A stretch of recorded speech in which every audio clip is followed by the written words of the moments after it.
Good morning, students. We are just continuing our previous chapter, accounting of partnership fundamental concept. और जैसा आपको याद होगा कल अपन ने पढ़ा था P&L एप्रोप्रिएशन अकाउंट बनाने का फॉर्मेट कैसा होता है, ठीक है। तो आज अपन उससे रिलेटेड प्रैक्टिकल सॉल्व करने वाले हैं ना। तो अपन प्रैक्टिकल लेते हैं। हमारी GPH की जो बुक है उसका हम क्वेश्चन नंबर 6 जहाँ से स्टार्ट हो रहा है वही इसका फर्स्ट क्वेश्चन लेते हैं। That P&L appropriation account calculation of commission and distributions of profit, मतलब इससे रिलेटेड जो कॉन्सेप्ट है वो अब अपन पढ़ते हैं, ठीक है। तो सबसे पहले क्वेश्चन में बोल रखा है एक्स वाई एंड जेड्स are partners in a firm with respective capital of 50,000, 30,000 and 20,000। Okay, अब क्वेश्चन ने बोला है according to the partnership deed. Partnership deed जैसा आपने पढ़ ही रखा होगा बेटा थ्योरी में कि पार्टनरशिप डीड होती है एक तरीके का डॉक्यूमेंट होता है which contains all the rules and regulations और policies of the partnership firm, ठीक है, which we are going to apply in our business. ये तो आपको पता ही होगा, तो उसी को कंटिन्यू करते हैं। तो according to the partnership deed, मतलब पार्टनरशिप डीड में ऐसा लिखा है that each partner is entitle to interest on capital. हर पार्टनर को आपको क्या देना है? Interest on capital. हमने कल डिस्कस करा था कि इंटरेस्ट ऑन कैपिटल मतलब कि जो भी पार्टनर ने इन्वेस्टमेंट किया means whatever would be the amount of capital, we are just going to pay some amount to partners by way of interest ना। ये अपन ने पढ़ रखा था। तो इंटरेस्ट ऑन कैपिटल फर्म के लिए क्या बन जाएगा? एक्सपेंसेस बन जाएगा। और हमको ये पता है कि जो भी एक्सपेंसेस होते हैं वो अपन debit side of P&L account लिखते हैं। Expenses would always be debited and incomes would always be credited. तो हम जो इंटरेस्ट ऑन कैपिटल है उसको डेबिट में लिखें P&L एप्रो के आगे। And a salary of ₹1,000 per annum, और हमको सैलरी कितनी देनी है? 1,000 पर एनम। अब आप देखो कि हमको सैलरी 1,000 की देनी है, मतलब यहाँ पे ऑलरेडी वर्ड बोल रखा है PA मीन्स पर एनम, मतलब पूरे साल के लिए, पूरे 12 मंथ्स के लिए हम 1,000 रुपीज़ पे करेंगे। आगे वो बोल रहा है of the net divisible profit, ठीक है, जो भी प्रॉफिट होगा उसके अंदर से एक्स इज एंटाइटल टू 40%, मतलब एक्स को आपको कितने रुपए देना है? 40% प्रॉफिट देना है, जो भी प्रॉफिट होगा उसमें से। फिर जो भी प्रॉफिट होगा उसका 30% वाई को देना है और जेड को 30% देना है। जस्ट अज्यूम आपका प्रॉफिट हो गया 10,000, तो 10,000 प्रॉफिट आया तो आप 40% एक्स को दोगे, 30% वाई को दोगे और 30% जेड को दोगे। क्वेश्चन ऐसा बोल रहा है, तो अपन देखेंगे ये कैसे करते हैं। ऑफ दी फर्स्ट 5,000, मतलब कि फर्स्ट जो आपका जितना भी प्रॉफिट होगा सो उसमें से स्टार्टिंग के 5,000 रुपीज़ आप क्या करोगे? इस वे में डिस्ट्रीब्यूट करोगे। Over this amount the net profit is to be distributed equally. इसके बाद अगर एक्स्ट्रा कोई पैसे होते हैं तो वो इक्वल डिस्ट्रीब्यूट होंगे। ये कॉन्सेप्ट अपन तब देखेंगे जब सॉल्व करेंगे। The profit in loss for the year for the year ended 2017 disclose the net profit of 25,000। अब अपन को बोला है फर्म का प्रॉफिट कितना हुआ? 25,000। तो अब अपन स्टार्ट करते हैं क्वेश्चन। यू नो कि क्वेश्चन की जैसे ही हम स्टार्टिंग करते हैं तो क्वेश्चन में दो साइड होती है, एक डेबिट साइड एक क्रेडिट साइड। तो हमको जो कंसिडर करना है वो ये कि debit side record all expenses and credit side would record all types of incomes. तो सबसे पहले देखो अपना बैलेंस क्या है प्रॉफिट एंड लॉस का। तो बैलेंस इज ₹25,000। 25,000 का हमारा क्या है? बैलेंस है। तो इसको अपन लिख देते हैं सबसे पहले by balance brought down, yes और नो। प्रॉफिट था तो अपन ने क्रेडिट साइड पे लिखा, कितने रुपए हो गया? 25,000। Is it clear? इसमें कोई दिक्कत तो होगी नहीं, ठीक है। अब उसके बाद अपन क्वेश्चन देखते हैं। तो क्वेश्चन ने अपन को बोला था according to the partnership deed each partner, मतलब आपको हर एक पार्टनर को ये देना है। क्या देना है? Is entitle to interest on capital. सीधी सी बात है। तो अब अपन इसकी एंट्री करते हैं। जल्दी से बताओ, इंटरेस्ट ऑन कैपिटल जब आप पार्टनर को दोगे तो आपका प्रॉफिट इंक्रीज होगा कि डिक्रीज?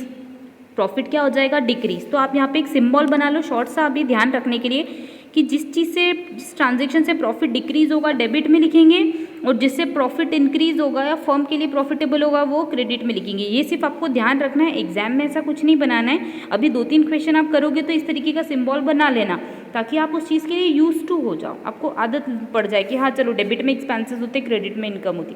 अब सबसे पहले उसने टू इंटरेस्ट ऑन कैपिटल बोला तो अपन लिखते हैं, तो डेबिट में लिखेंगे टू इंटरेस्ट ऑन कैपिटल। अब देखो बेटा, अगर एक ही पार्टनर को देते तो अपन डायरेक्ट अमाउंट लिख देते, पर अपन अलग अलग पार्टनर को दे रहे हैं तो यहाँ पे इंटरनल कैलकुलेशन लिखी। ये टू थोड़ा सा शिफ्ट कर लेना, मेरे पास स्पेस नहीं है। एक्स को देंगे, फिर वाई को देंगे, फिर जेड को देंगे। आप चाहो तो इंडिविजुअल अमाउंट कैलकुलेट कर सकते हो। जस्ट अज्यूम मैं यहाँ पे आपका कैलकुलेशन कर रही हूँ।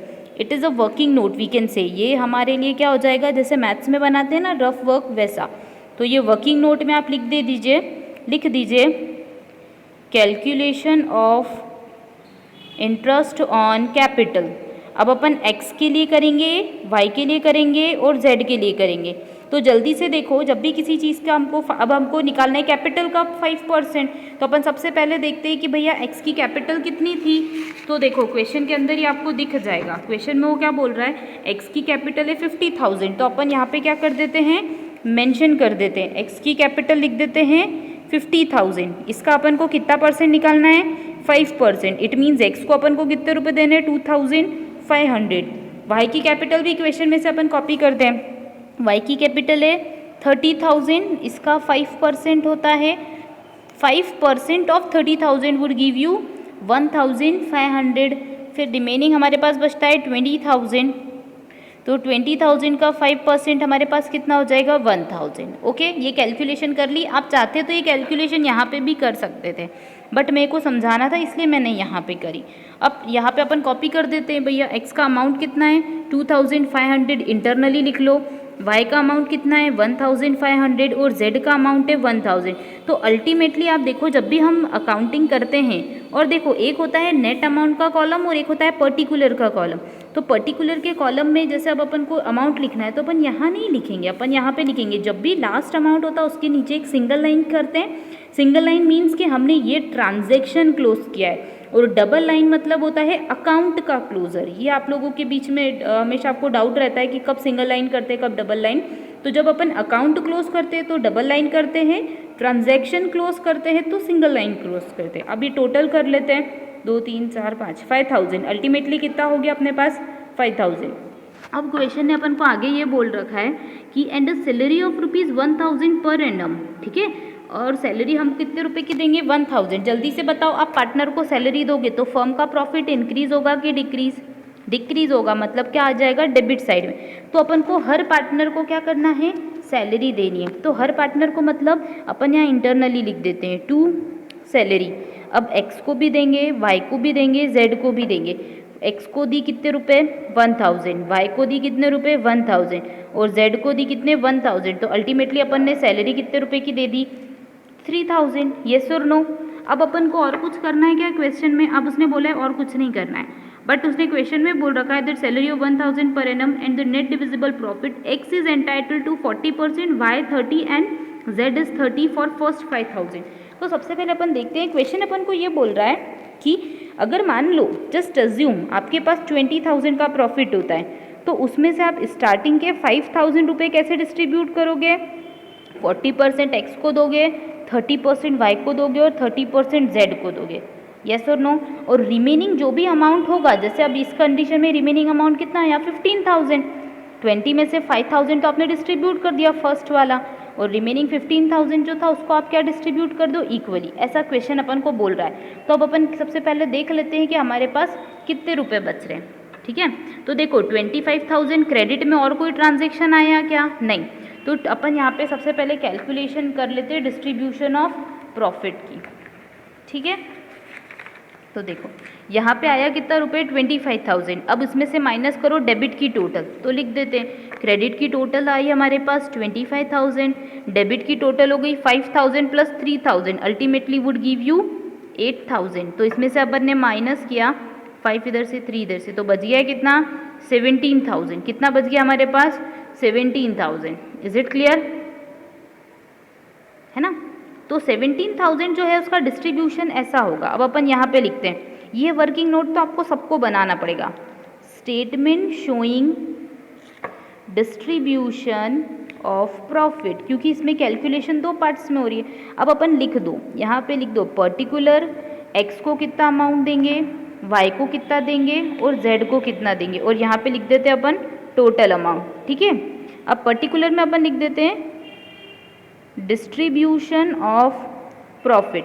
आप लाइनिंग वगैरह खींच सकते हैं, जैसे यहाँ पे इसे लाइन खींच लो, ठीक है, आप यहाँ पे लाइन खींच लो, है ना। तो जैसे उसने अपन को बोला है कि भाई डिस्ट्रीब्यूट कैसे करना है, तो आप देखो फर्स्ट 5,000, ठीक है, फर्स्ट 5000, मतलब आपको शुरू में कितने रुपए देखने हैं 5000, तो 17,000 में से आपको पहले 5000 का कैलकुलेशन करना है।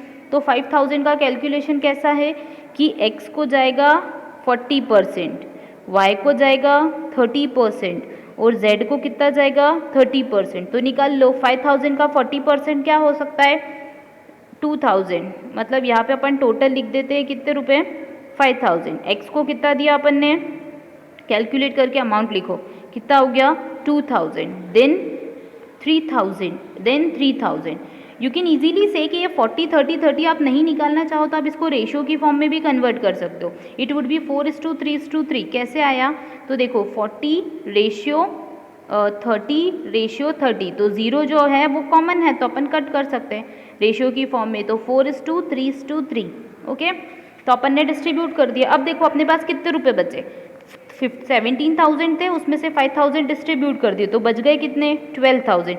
तो लिखो remaining amount, remaining amount, remaining amount अपने पास कितना बच गया 12,000, कितना बच गया 12,000। तो उसको अपन को कैसा डिस्ट्रीब्यूट करना है, इक्वल डिस्ट्रीब्यूट करना है। तो सोचो 12,000 को 3 लोगों को देना है तो एक इंसान को कितने रुपए देंगे, तो सिंपल सा तरीका है इसके लिए 12,000 डिवाइडेड बाय 3, तो 1 पर्सन के लिए कितने रुपए हो गए 4,000 रुपीज़। तो यहाँ लिख देते 4,000, देन 4,000, देन 4,000, येस और नो।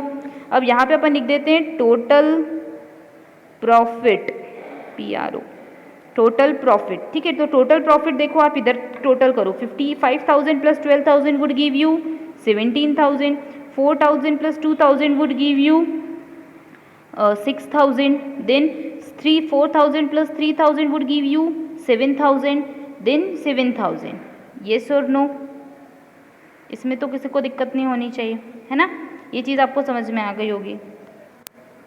अरे बेटा एक गलती हो गई, ये कि मैंने जो 5,000 डिस्ट्रीब्यूट किया ना तो उसका 40% तो 2,000 होता है, पर 30% 3,000 नहीं होता है। 5,000 का 30% होता है 1,500, तो इसको कैंसिल करके कितना लिख देंगे अपन 1,500, और इसको भी कैंसिल आउट करके कितना लिख देंगे 1,500। ओके, ठीक है, ये चीज़ आपको समझ में आ गई होगी। रिमेनिंग अमाउंट अपने पास कितना बच गया, यहाँ पे टोटल है 6,000, यहाँ पे 4,000 plus 1,500 would give you 5,000, sorry 415, 5,500, then ultimately 5,500। Okay, ये मैंने प्रॉफिट का जो कैलकुलेशन किया है वो वापस एक बार देख लो अगर दिक्कत हो तो। हमारे पास रुपए थे 5,000, इसका 30% होता है, 00 से 00 कैंसिल, 00 इधर, 5 3 ज़ा 15, 1,500।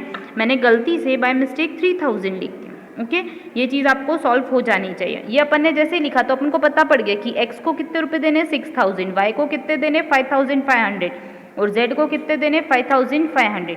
तो अपन एज इट इज़ लिख देते हैं यहाँ पे लिख देंगे हम ये प्रॉफिट किसको डिस्ट्रीब्यूट कर रहे हैं, पार्टनर्स कैपिटल में जा रहा है, तो यहाँ पे लिखेंगे क्या पार्टनर्स कैपिटल अकाउंट, फिर इंटरनली लिख देंगे प्रॉफिट का डिस्ट्रीब्यूशन, और यहाँ पे लिखेंगे वर्किंग नोट नंबर 2। क्यों, क्योंकि अपन ने ये अमाउंट कहाँ से लिया है, तो वर्किंग नोट से लिया है। अब लिख दो x को, y को और z को अपन इंडिविजुअली लिख देते हैं। x को कितने रुपए चले गए 6,000, मेरे पास स्पेस नहीं, आप प्रॉपर लिखिएगा 5,500, देन 5,500, तो अल्टीमेटली अपने पास अमाउंट हो जाता है 17,000 का। ओके, और अब यहाँ पे अपन कर देते हैं डबल लाइन से अपना अकाउंट जो है उसको क्लोज कर देते हैं। ठीक है, तो अकाउंट क्लोज किया तो डेबिट की टोटल 25,000, क्रेडिट की टोटल 25,000। इज इट क्लियर, ये एक सिंपल तरीके से हमने सम को सॉल्व किया है ना। तो आप इसकी प्रैक्टिस करना, कोई डाउट हो तो आप पूछ लेना। Thank you.